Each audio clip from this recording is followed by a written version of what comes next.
नमस्कार मित्रांनो, कसे आहात? बरे आहात ना? मित्रांनो, कधी तुमच्या आयुष्यात असा कोणी भेटलाय का जो स्वतःलाच सर्वात मोठा समजतो, जो इतरांना कमी लेखतो आणि स्वतःच्या यशाचा ढोल वाजवत राहतो? आपण अशा लोकांसमोर कधी गप्प बसतो, कधी रागाने बोलतो आणि कधी स्वतःलाच प्रश्न विचारतो, अशा घमंडी माणसाला नेमकं हाताळायचं कसं? नमस्कार मंडळी, मी चित्रा, तुमच्यासाठी प्रेरणेचा नवा आवाज. तुम्ही सर्वांचं स्वागत आहे चित्राज व्हॉइस मराठीवर. इथे प्रत्येक शब्द तुम्हाला देईल नवा आत्मविश्वास, नवी ऊर्जा आणि यशाची प्रेरणा. इथे तुम्हाला मिळेल प्रेरणादायी विचार, सकारात्मकता आणि आयुष्य जगण्याची नवी ऊर्जा. चला तर मग सुरुवात करूया आपल्या या प्रेरणादायी प्रवासाला आपल्या मनापासून.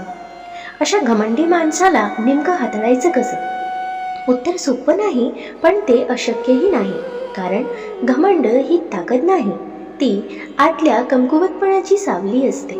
आणि त्या सावलीला नाहीसं करण्यासाठी आपल्याकडे काही जाणीव पण समजूतदार मार्ग आहेत.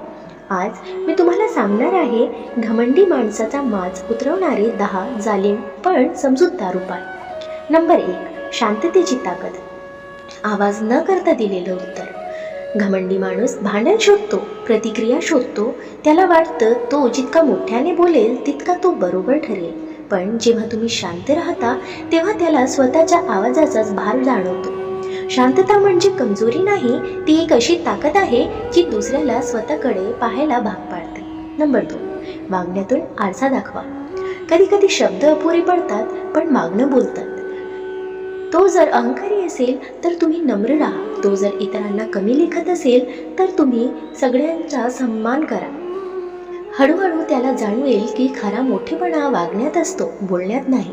नंबर 3, सत्य सांगण्याचं धाडस ठेवा. घमंडी माणसाभोवती बहुतेक लोक फक्त होकार देतात, म्हणूनच त्याचा अहंकार वाढत जातो. पण एक व्यक्ती जर प्रामाणिकपणे सत्य सांगते तर ते त्याच्यासाठी डोळे उघडणारं ठरतं. सत्य कडू असतं पण तेच औषध असतं. सगळेच त्याला खुश ठेवतात म्हणून तो बदलत नाही. पण जेव्हा कोणी प्रामाणिकपणे सत्य सांगतं तेव्हा त्याला विचार करावाच लागतो. नंबर 4, अंतर ठेवा. स्वतःलाच जपा. प्रत्येक लढाई लढणं गरजेचं नसतं. काही लोकांपासून दूर राहणं हीच जिंकण्याची सुरुवात असते. घमंडी लोक तुमची ऊर्जा कमी करतात, तुमच्या मनशांतीवर परिणाम करतात. म्हणून कधी कधी दूर जाणं हे सर्वात शहाणपणाचं उत्तर असतं. नंबर 5, चुका योग्य वेळी दाखवा. सर्वांसमोर केलेला अपमान घमंड वाढवतो, पण एकांतात दिलेली जाणीव बदल घडवते. त्याच्या चुका समजावून सांगताना उद्देश अपमानाचा नसून सुधारण्याचा असावा. नंबर 6, आत्मसन्मान जपा.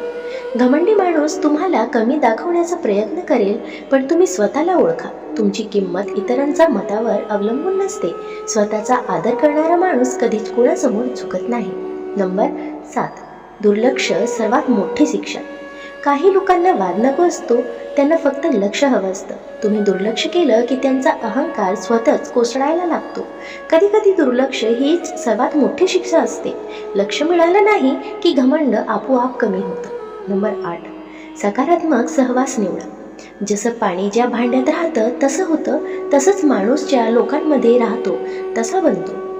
जर तुम्ही वाईट जणके लोकांबरोबर राहतात तर तुमचा स्वभाव पण त्यांच्यासारखा होऊ लागतो. आणि जर तुम्ही चांगल्या नम्र लोकांमध्ये राहिलात तर तुमचं मन मजबूत राहतं. जसं वातावरण तसं मन. चांगल्या लोकांमध्ये राहिलात तर अशा लोकांचा परिणाम कमी होतो. नंबर 9, प्रेमाने बदल घडवा.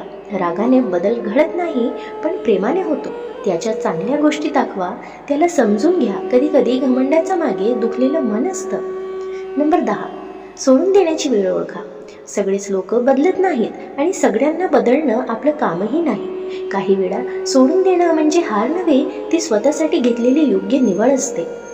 शेवटी एक गोष्ट लक्षात ठेवा, घमंडी माणूस जिंकताना दिसतो पण आतून तो हरलेला असतो. तो लोक गमावतो, नातं गमावतो आणि शेवटी स्वतःलाच गमावतो. आणि तुम्ही जर शांत, समजूतदार आणि आत्मसन्मानाने राहिलात तर तुम्ही कधीच हरत नाही.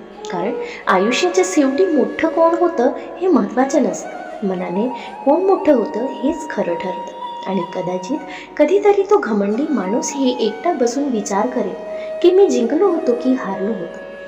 मित्रांनो, दररोज सकारात्मक विचारांसह आपण भेटत असतो. तुमचे जीवनही असे सकारात्मक विचारांनी भरून जाओ. तुमच्या मनातील सर्व चांगली इच्छा आकांक्षा पूर्ण होत. तुम्हाला सुख समृद्धी लाभो ही ईश्वराच्या चरणी प्रार्थना. मित्रांनो, तुम्हाला हा व्हिडिओ कसा वाटला कमेंट करून नक्की सांगा. व्हिडिओ आवडल्यास लाईक शेअर करायला विसरू नका आणि अशी छान छान कथा आणि सुविचारासाठी चॅनलला सबस्क्राईब नक्की करा. भेटूया पुन्हा एका नवीन व्हिडिओमध्ये. तवर स्वस्थ रहा, मस्त रहा, आनंदित रहा. धन्यवाद.